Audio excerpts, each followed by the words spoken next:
দর্শক স্বাগত জানাচ্ছি নির্বাচন নিয়ে এখন টেলিভিশনের নিয়মিত আয়োজন ভোটের ট্রেনে। পুরো এই আয়োজন জুড়ে আপনাদের সঙ্গে আছি আমি বেলায়েত হোসাইন। ভোটের ট্রেনের শুরুতেই আজকে জানাতে চাই রাজনীতির মাঠে নির্বাচন নিয়ে আজকে কী বক্তব্য উঠে এসেছে, বিশেষ করে বিএনপি, জামাত, দুটি ইসলামিক দলের নেতা এবং একই সঙ্গে প্রধান নির্বাচন কমিশনার আজকে কথা বলেছে। তারা কে বলেছেন শুনে আসতে চাই। একটাই, সেই লক্ষ্যটি হচ্ছে যে নির্বাচনকে বিলম্বিত করা, জনগণের ক্ষমতা জনগণের হাতে ফিরিয়ে দেওয়ার যে প্রক্রিয়া, সেই প্রক্রিয়াকে বিলম্বিত করা। পিআর পদ্ধতি এই দেশের মানুষ গ্রহণ করবে না। আমাদের দলের পক্ষ থেকে তো আমরা স্পষ্ট বলেছি, এখন বলছি জনগণই এই পদ্ধতি গ্রহণ করবে না। চাপিয়ে দেওয়া কোনো কিছু এই দেশের মানুষ গ্রহণ করবে না। আপনাদেরকে ক্ষমতায় বসিয়েছে, এদেশের অধিকাংশ মানুষ চায় জুলাই সনদ এবং জুলাই ঘোষণাপত্রের আইনগত সাংবিধানিক ভিত্তি দিতে হবে। এই জন্য গণভোট, এই গণভোটের ব্যাপারে জনগণ ঐক্যবদ্ধ, গণভোটের ব্যাপারে রাজনৈতিক দলগুলো ঐক্যবদ্ধ। কিন্তু একটা রাজনৈতিক দল কোন কারণে গণভোট, তারা নির্বাচনের দিন গণভোট চাচ্ছেন, আমাদের বুঝে আসে না। এটি অগ্রহণযোগ্য, এদেশের জনগণ এটি মানে না, আমরা এটি মানি না। জাতীয় সনদ 2025-এর আইনি ভিত্তি প্রদানের জন্য আমাদের প্রস্তাবনা হচ্ছে জুলাই জাতীয় সনদ 2025 স্বাক্ষরের পর 2 মাসের মধ্যে গণভোটের মাধ্যমে জুলাই সনদ 2025-কে সাংবিধানিক ও আইনি মর্যাদা বা বৈধতা প্রদান করতে হবে।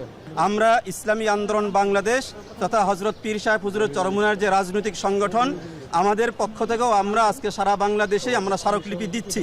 কোন দল নিবন্ধন যখন পায়, আমাদের যে নির্ধারিত প্রতীকের তালিকা আছে ওখান থেকে একটা নিতে হয়। তো ওই যে এনসিপির প্রতীকের কথা বলছেন, এনসিপির প্রতীকের কথা বলছেন, এটা যেহেতু আমাদের নির্ধারিত তালিকায় নাই, এই জন্য আমরা এটা দিতে পারিনি। দর্শক, এ পর্বে আমরা শুরু করতে চাই আজকের নিয়মিত আলোচনা। আজকের আলোচনার বিষয় আমরা ঠিক করেছি গণসংযোগ। গণসংযোগ নিয়ে এই বিষয়ে আজকের বিষয় নিয়ে আলোচনা করবেন। নাটোর থেকে আমার সঙ্গে আমার সহকর্মী মাহবুবুর রহমান যোগ দেবেন। তার সঙ্গে রয়েছেন বিএনপির জাতীয় নির্বাহী কমিটির সদস্য অ্যাডভোকেট এম রুহুল কুদ্দুস তালুকদার দুলু, আছেন জাতীয় নাগরিক পার্টির নাটোরের প্রধান সমন্বয়কারী অধ্যাপক এস.এম. জার্সিস কাদের বাবু। মাহবুব, আপনার মাধ্যমে একটু তাদের সঙ্গে একটু আলোচনা করতে চাই। আজকে আমি দেখতে পাচ্ছি আপনার সঙ্গে দুজন সেখানকার স্থানীয় দুজন বড় তৃণমূলের নেতা উপস্থিত রয়েছেন। একই সঙ্গে আমি আপনার পেছনে অনেক কর্মী সমর্থকদেরকে দেখতে পাচ্ছি। আজকের বিষয় আমরা ঠিক করেছি গণসংযোগ। একটু আপনার মাধ্যমে তাদের কাছ থেকে জানতে চাই, বিভিন্ন আসনে তো জামাতের প্রার্থীরা এরই মধ্যে তারা গণসংযোগ শুরু করে দিয়েছেন। বিএনপির পক্ষ থেকে যারা বিভিন্ন আসনে যাচ্ছেন তারা দলের পক্ষ থেকে সবুজ সংকেত পেয়েছেন কিনা এই বিষয়ে জানতে চাচ্ছি। একই সঙ্গে গণসংযোগে সেই এলাকার তৃণমূলের যে সমস্যাগুলো, মানুষের যে বিভিন্ন আশা আকাঙ্ক্ষা, এই বিষয়গুলো কতটা উঠে আসছে এই বিষয়ে একটু জানতে চাই। আপনি তাদের সঙ্গে একটু আলোচনা করতে থাকুন, আমরা আপনার আলোচনা শুনতে চাই। মাহবুব। জি বেলায়েত, ভোটের ট্রেনে আপনাকে ধন্যবাদ জানাচ্ছি। আমরা এই মুহূর্তে রয়েছি ঐতিহাসিক উত্তরা গণভবনে। আজকে কিন্তু এই ভোটের ট্রেনে সংযুক্ত হয়েছেন জাতীয় নির্বাহী কমিটি বিএনপির সদস্য অ্যাডভোকেট এম রুহুল কুদ্দুস তালুকদার দুলু, এবং আমার ডান পাশে রয়েছেন প্রফেসর এস.এম. জার্জিস কাদের, প্রধান সমন্বয়ক এনসিপি নাটোর জেলা। আমরা প্রথমেই জানতে চাইবো অ্যাডভোকেট এম রুহুল কুদ্দুস তালুকদার দুলুর কাছে যে আপনি যেমনটি প্রশ্ন করছিলেন যে বিএনপির অনেক নেতাকর্মী তারা কিন্তু গণসংযোগ শুরু করেছে, অনেকে সবুজ সংকেতে পেয়েছে বা অনেকে আবার স্থানীয়ভাবে গণসংযোগ শুরু করেছে।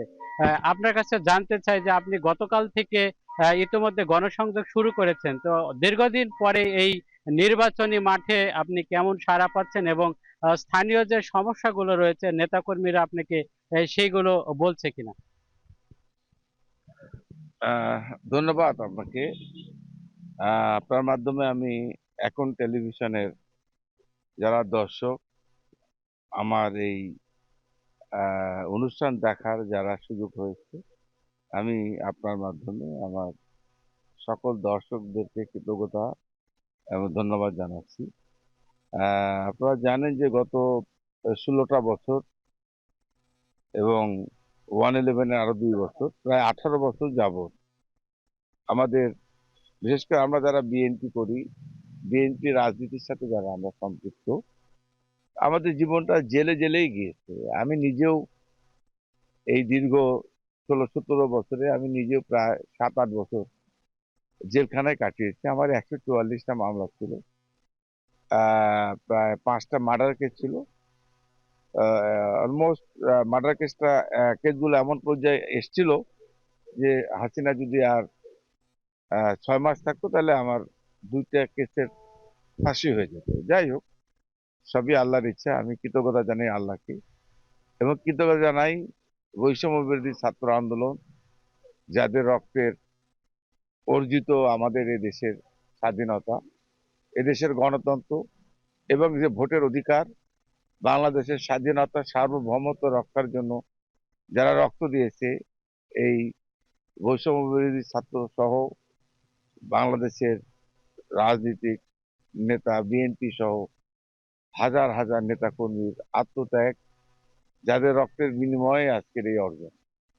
আমি কৃতজ্ঞতা জানাই আজকে এই 5ই আগস্ট 24 সাল, এই অর্জনের কারণে আজকে আমি এখানে দাঁড়িয়ে এই নির্বাচনের যে প্রচারণা, আজ টেলিভিশনের সামনে বক্তব্য রাখার সুযোগ হয়েছে। আমি গত এই 24 বছরে, অর্থাৎ আমি 2001 সাল শেষ নির্বাচন করেছি। 2001 সালের 2রা অক্টোবর আমি ধানের শীষ নিয়ে তৃতীয়বারের মতো এমপি হয়েছিলাম এবং পরবর্তীতে আমি ক্ষমতায় কি বলে দায়িত্ব, মানে রাষ্ট্রের দায়িত্ব মন্ত্রী হিসাবে আমি দায়িত্ব পালন করেছি। কিন্তু পরবর্তীকালে 2006 সাল থেকে এ পর্যন্ত আমি কোনো নির্বাচনে অংশগ্রহণ করতেই পারিনি। দুর্ভাগ্যজনক হলো সত্য, 2008 সালের নির্বাচনের সময় আমি জেলে ছিলাম প্রায় 2 বছর। 2014 সালে মন্ত্রী ছিলেন শেখ হাসিনা সরকারের, ওনার ভয় আমি বাইরে থাকলে হয়তো সে এমপি আমার সঙ্গে হেরে যাবে। 2008 সালেও আমি 2 বছর জেলে, আবার 2014 সালেও আমি প্রায় 1.5 বছর জেলে ছিলাম এবং পরবর্তীকালে 18 সাল এবং 24 সাল যে লাস্ট যে নির্বাচন হলো 2024 সালের, এই নির্বাচনের আগেও আমি জেলে,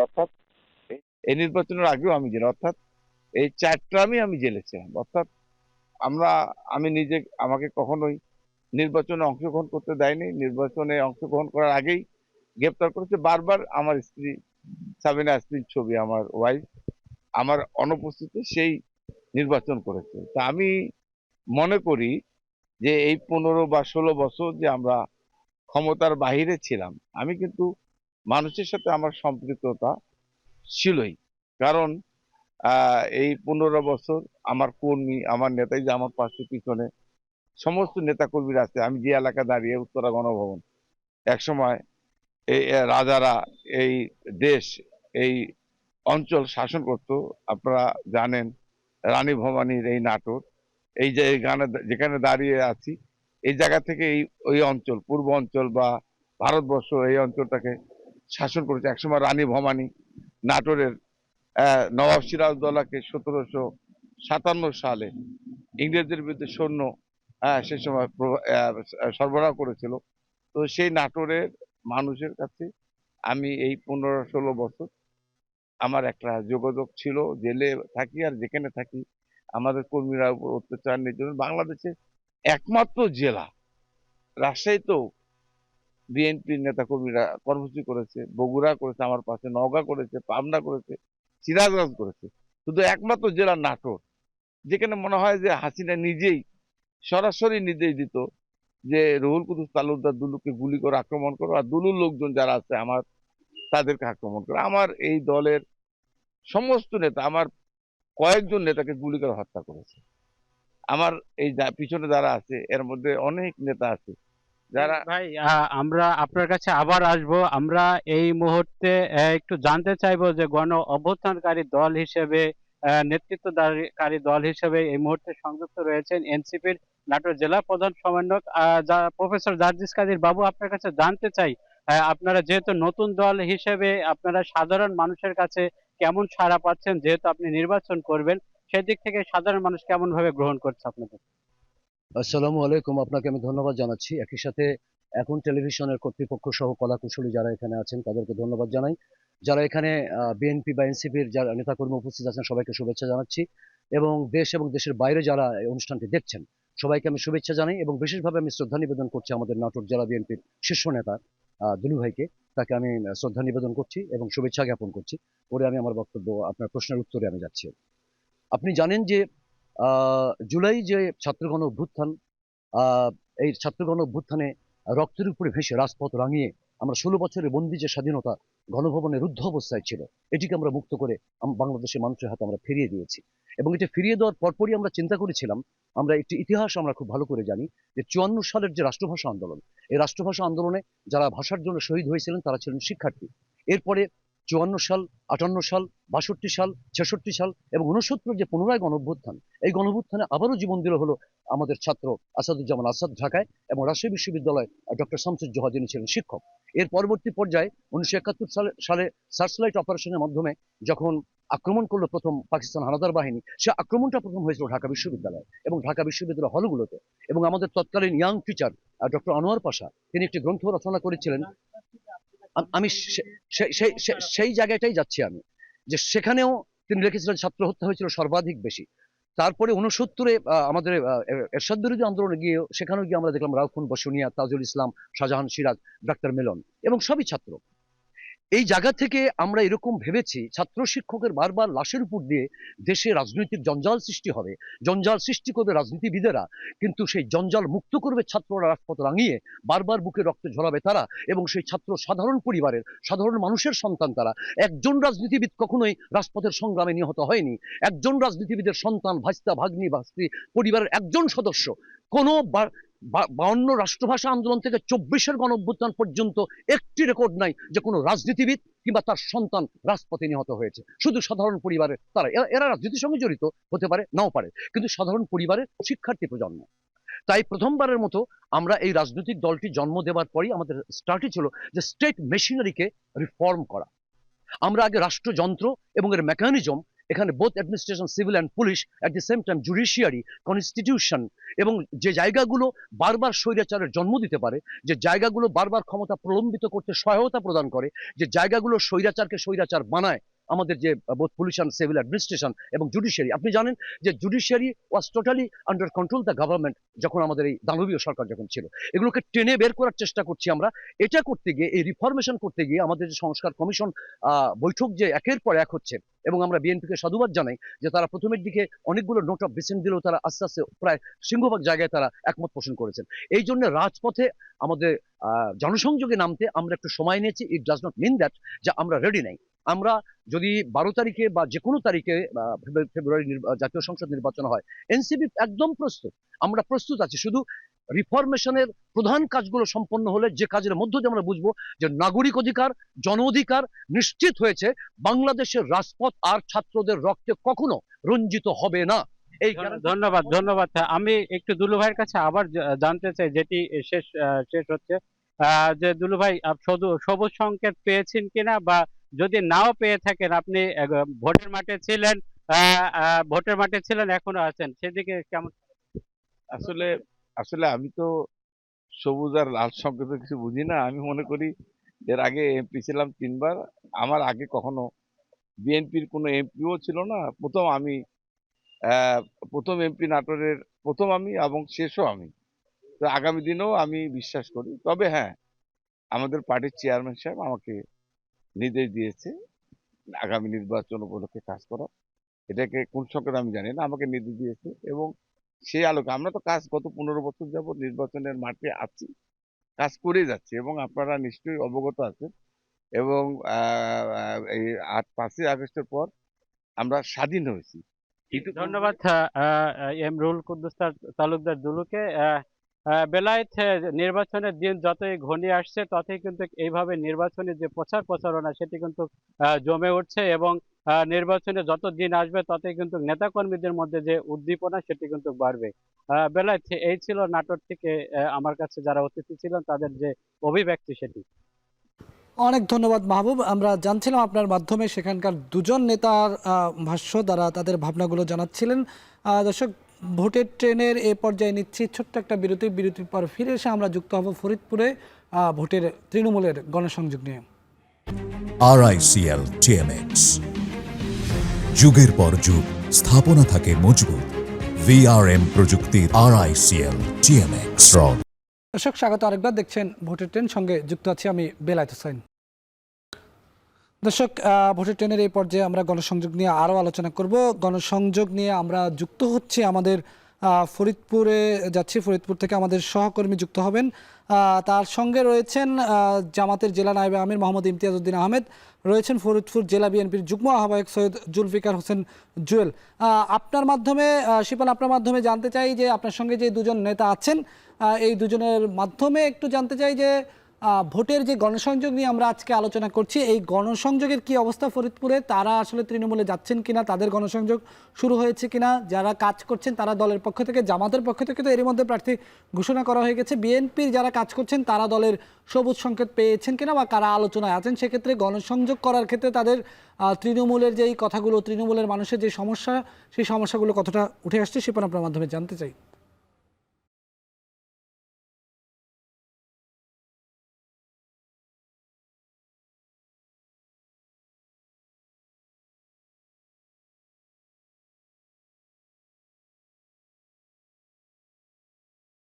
আজকে আমরা ভোটের ট্রেনে যুক্ত হয়েছি। আমার সঙ্গে রয়েছে, নিশ্চয়ই আপনি কিছুক্ষণ আগে বলেছেন যে জেলা বিএনপির যুগ্ম আহ্বায়ক সৈয়দ জুলফিকার হোসেন জুয়েল, এবং আমার পাশে রয়েছেন জামাত ইসলামের নায়েবে আমির মোহাম্মদ ইমতিয়াজ উদ্দিন আহমেদ। আমি প্রথমেই কথা বলবো ফরিদপুরের বিএনপির যিনি দায়িত্বে রয়েছেন যুগ্ম আহ্বায়ক হিসেবে, তার কাছে আমি জানতে চাই যে ভোটের ইলেকশন তো বেশ কাছাকাছি চলে আসছে, সরকারি সেরকম প্রস্তুতি রয়েছে, তো আপনার দলের প্রস্তুতি কেমন? পাশাপাশি আপনার দলের যে 4টি সংসদীয় আসন ফরিদপুরে, সেই প্রার্থীরা কি ধরনের মেসেজ দিয়ে মানুষের কাছে যাচ্ছে বলে আপনি?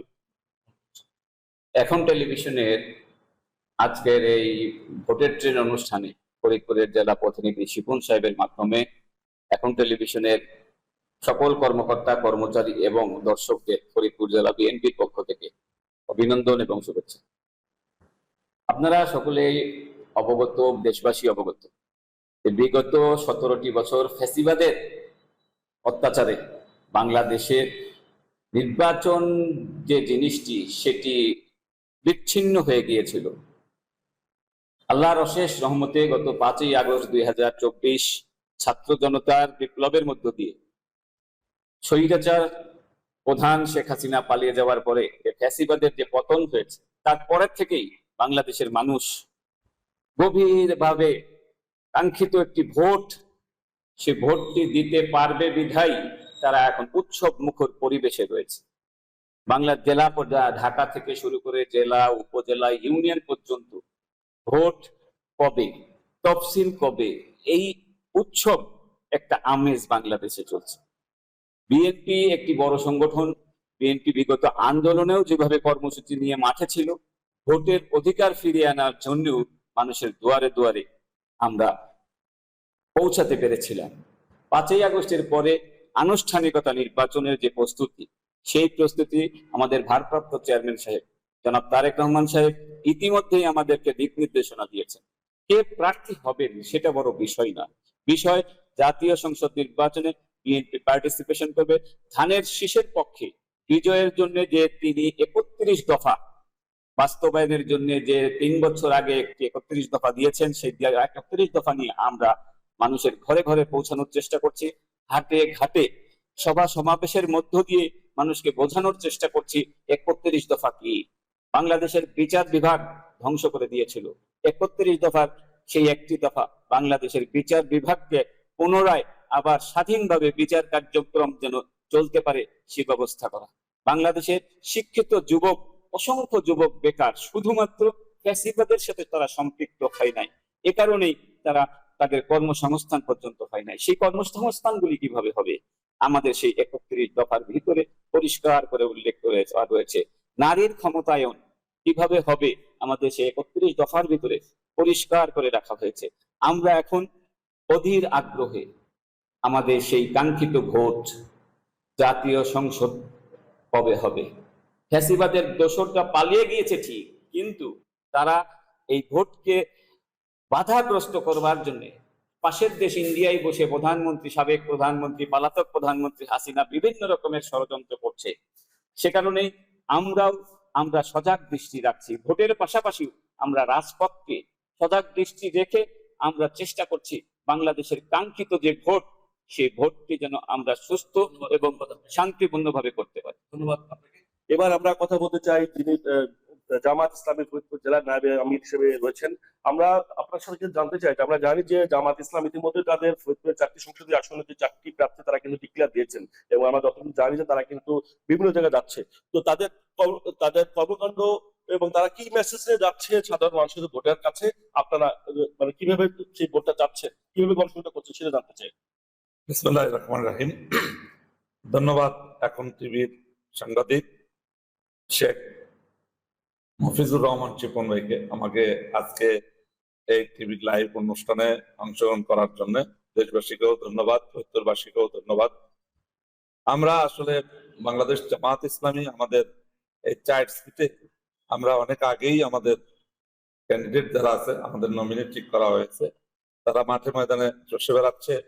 আমাদের একটাই আমরা বৈষম্যহীন সমাজ চাই, আমরা ন্যায় ও ইনসাফ ভিত্তিক সমাজ চাই।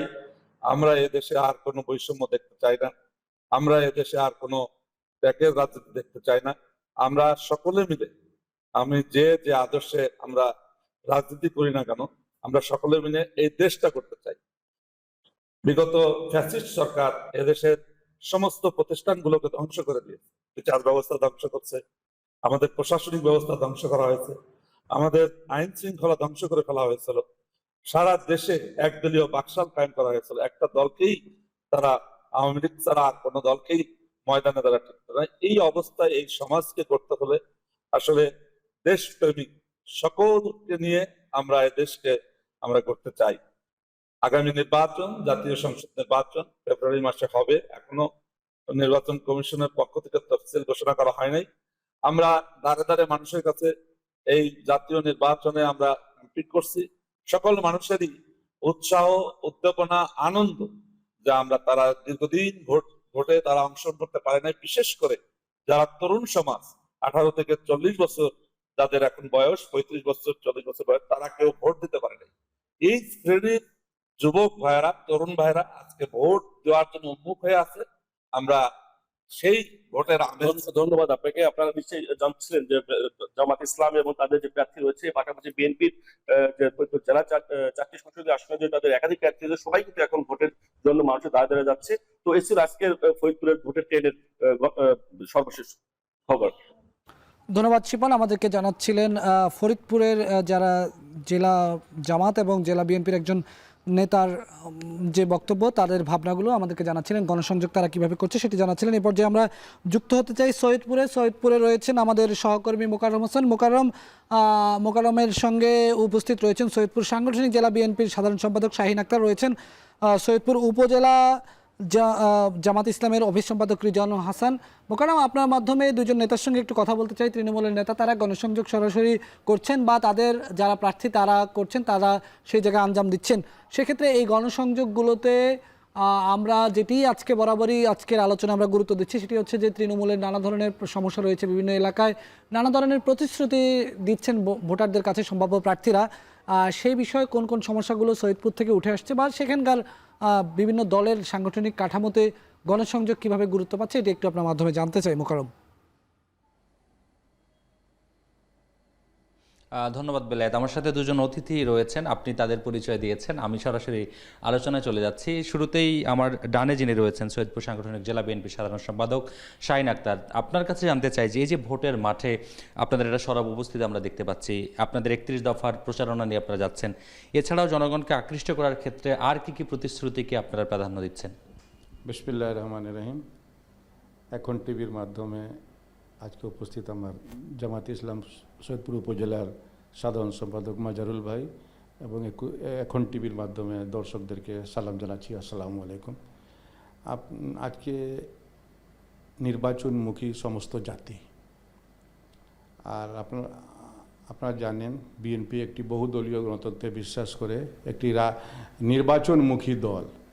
আমাদের নির্বাচনের প্রস্তুতি সব সময় আমাদের প্রস্তুতি আছে। আসন্ন নির্বাচনে আমরা আমাদের প্রতিষ্ঠাতা শহীদ রাষ্ট্রপতি জিয়াউর রহমানের 19 দফা কর্মসূচি, রাষ্ট্র কাঠামো মেরামতের জন্য আমাদের প্রিয় নেতা দলের ভারপ্রাপ্ত চেয়ারম্যান 31 দফা কর্মসূচি দিয়েছেন।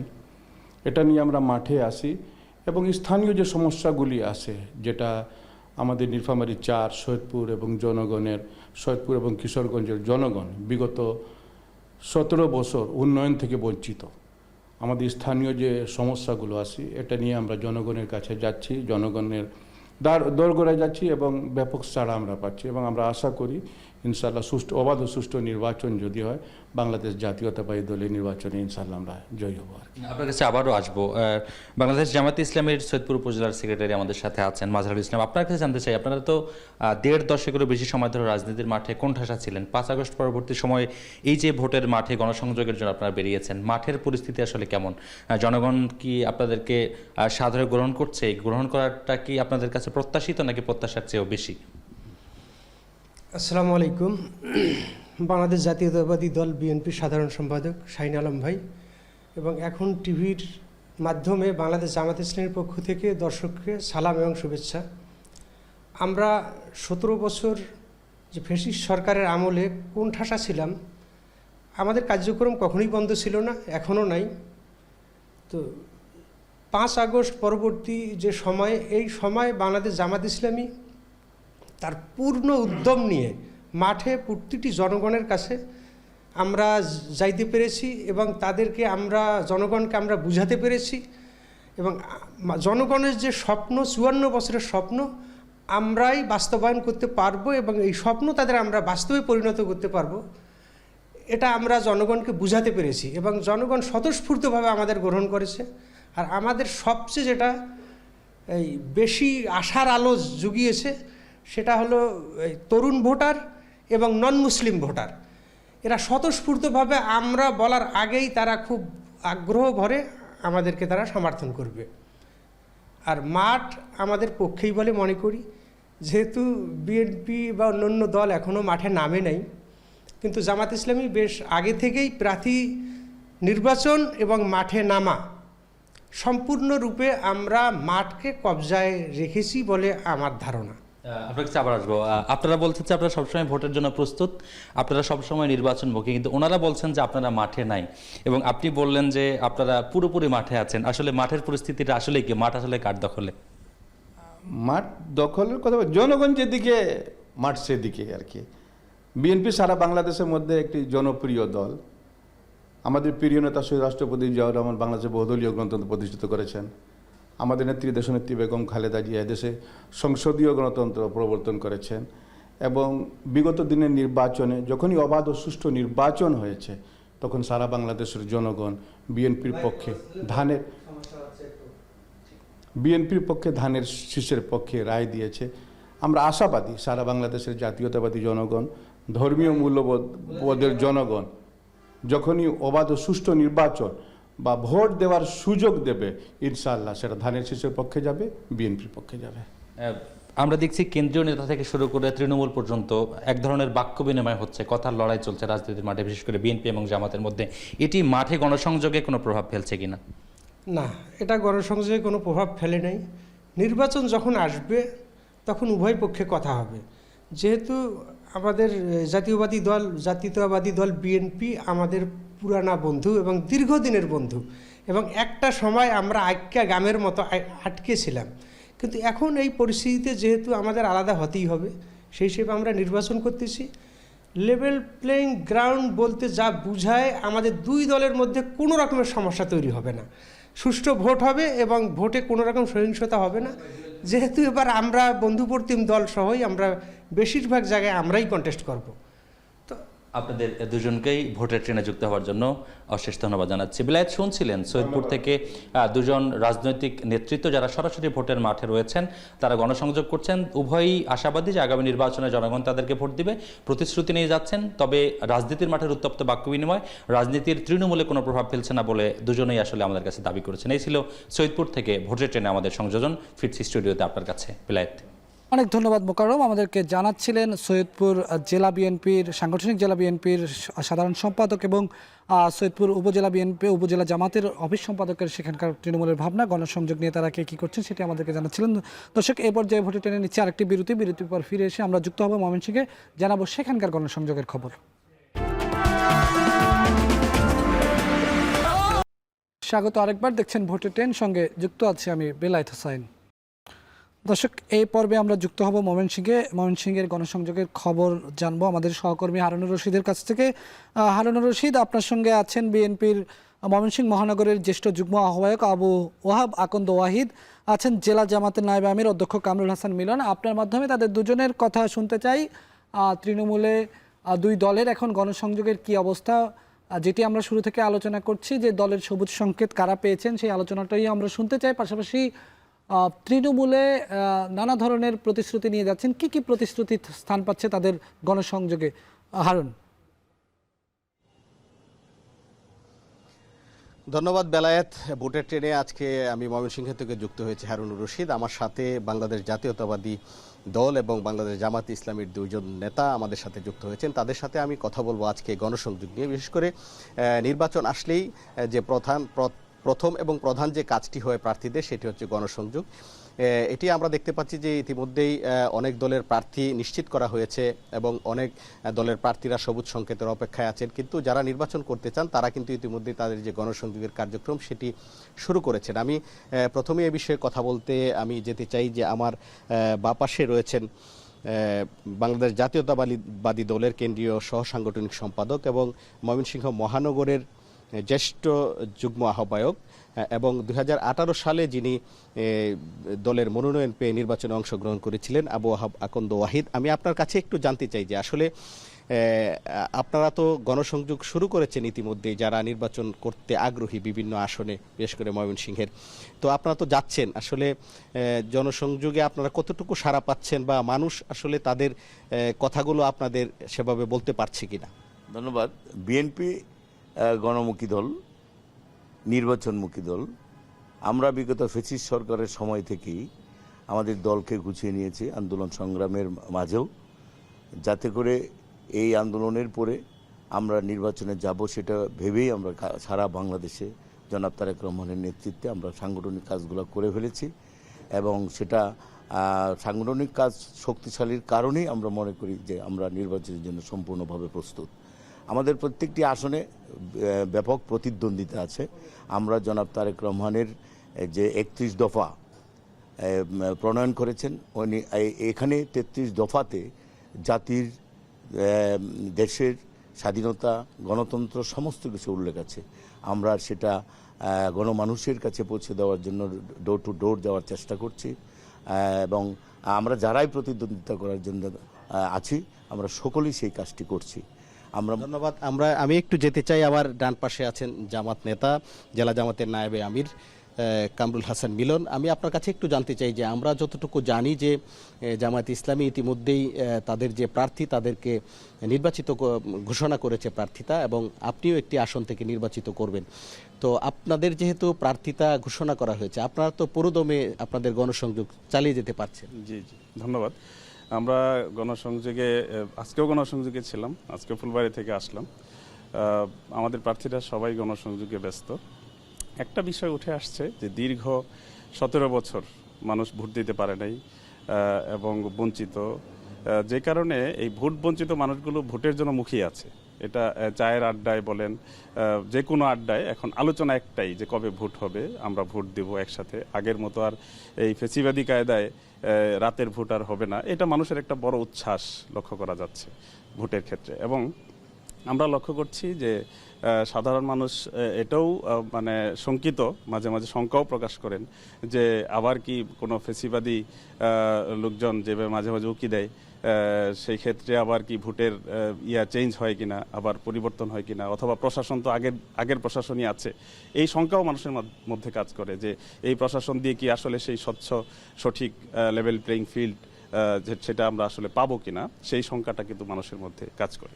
ধন্যবাদ। আমি আরেকটু যেতে চাই বিএনপি নেতা আবু ওহাব আকন্দ ওয়াহিদ, আপনার কাছে একটু জানতে চাই যে জামাত ইতিমধ্যে তাদের প্রার্থিতা ঘোষণা করেছে। তো আমরা বিভিন্ন সময় শুনতে পাচ্ছি যে বিএনপি থেকেও সবুজ সংকেত দেয়া হচ্ছে বা সবুজ সংকেত দেয়া হবে প্রার্থীদের, বা আমরা কিছু লিস্ট দেখি গণমাধ্যমে ঘুরছে। এগুলো আসলে, এই লিস্টগুলো কি আসলে ঠিক কিনা, বা সবুজ সংকেতের বিষয়ে যদি কিছু বলেন। ধন্যবাদ। আসলে আমরা আমাদের জনাব চেয়ারম্যান সাহেব এবং বিএনপির সমস্ত নীতি নির্ধারক কাছ থেকে আমরা যে তথ্যটা আমরা পেয়েছি সেটা হলো 18 সনে আমরা যারা নির্বাচন করেছি, যারা এখন পর্যন্ত আন্দোলন সংগ্রামে মাঠে আছি, গণমানুষ এর কাছে আছি, গণমানুষকে ভালোবাসা দিয়ে ভালোবাসার সৃষ্টি করেছি, আমরা আশা করি যে সেদিকেই আমাদের মনোনয়ন চলে যাবে। আমরা যারা পরীক্ষিত রাস্তার সৈনিক আছি সেদিকেই যাবে ইনশাল্লাহ। আর হ্যাঁ, এটা অফিসিয়াল না হলেও আমরা ধরে নিয়েই কাজ করি এবং আমাদের অনেক ইঙ্গিতেই থাকে কথা বলার জন্য, কাজ করার জন্য। আসলে ধন্যবাদ। আমরা শুনছিলাম, আমি একটু, আমাদের সময় কম, শেষ জানতে চাই যে আপনারা যে গণসংযোগে যাচ্ছেন, সাধারণ মানুষ তাদের যে সমস্যার কথাগুলো আপনাদের কতটুকু বলছে? জি, সাধারণ মানুষ মেইনলি আসলে রাস্তাঘাট, স্কুল, কলেজ, মাদ্রাসা এগুলো নিয়েই বলে। তো আমাদের আমিরে জামাত একটা কথা বলেছেন যে দুর্নীতি বন্ধ করা গেলেই আসলে এই সব সমস্যার সমাধান হয়ে যাবে, এবং উনি বলছেন যে আমাদের এমপিরা দুর্নীতি করব না, আমরা দুর্নীতি করতে দেব না। এবং আরেকটা কথা বলছেন যে ট্যাক্স ফ্রি গাড়ি আমরা নেব না। এবং এই যে উনি একটা ঘোষণা দিয়েছেন, এটা আমি মনে করি যে আমরা জনগণের কাছে এটা ভালো ফিডব্যাক পাচ্ছি। এবং আমি মনে করি যে আমাদের এই নির্বাচনে আমাদের আমিরে জামাত আরও বলেছেন 2 কোটি শিক্ষিত বেকার আছে, এই বেকারদের চাকরির সংস্থান করা হবে, না হলে বেকার ভাতা দেওয়া হবে। ধন্যবাদ। আমরা আজকে কথা বলছিলাম, আমাদের দুইজন সম্মানিত অতিথি ছিলেন আমাদের সাথে, বাংলাদেশ জাতীয়তাবাদী দলের ময়মনসিংহ মহানগরের জ্যেষ্ঠ যুগ্ম আহ্বায়ক আবু আকন্দ ওয়াহিদ, এবং আমার সাথে ছিলেন ময়মনসিংহ জেলা জামাতের নায়েবে আমির অধ্যক্ষ কামরুল হাসান মিলন।